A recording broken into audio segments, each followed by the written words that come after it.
कार्य के। देखिए, ये तो हकीकत है कि इंडिया अलायंस की कल्पना जिस तरीके से की गई थी वो धरातल पे तो नहीं उतर पाया।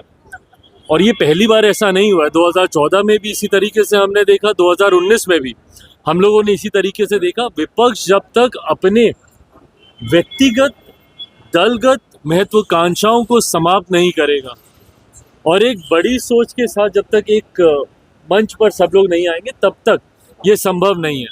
इससे पूर्व भी कई बार हम लोगों ने एक साथ इन लोगों को तस्वीर खिंचाने के लिए तो आते देखा, चाय नाश्ता करने के लिए ज़रूर हम लोगों ने आते देखा, पर ये लोग कभी आज तक चुनाव एक साथ मिलकर नहीं लड़ पाए हैं।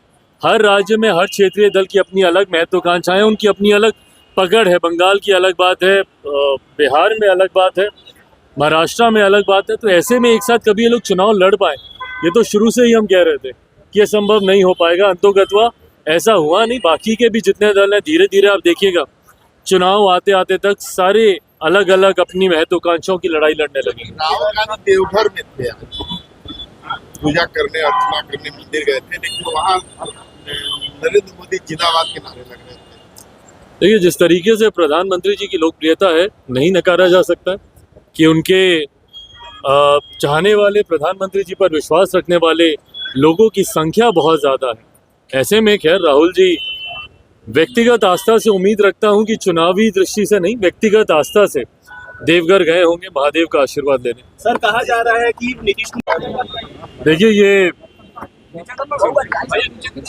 लाल कृष्ण आडवाणी जी को भारत रत्न देना, इसका लोक जनशक्ति पार्टी रामविलास पूरी तरीके से स्वागत करती है।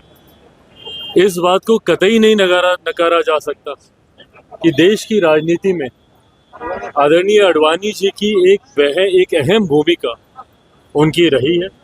उन्होंने अपना पूरा जीवन देश के लिए, अपने विचारों के लिए, अपने सिद्धांतों के लिए उन्होंने समर्पित किया। मुझे नहीं लगता कि शायद ही कोई ऐसे दल का व्यक्ति होगा जो आडवाणी जी से संभवतः दलगत राजनीति के तहत मतभेद रखता हो, पर जिसने इस कदम का स्वागत ना किया हो।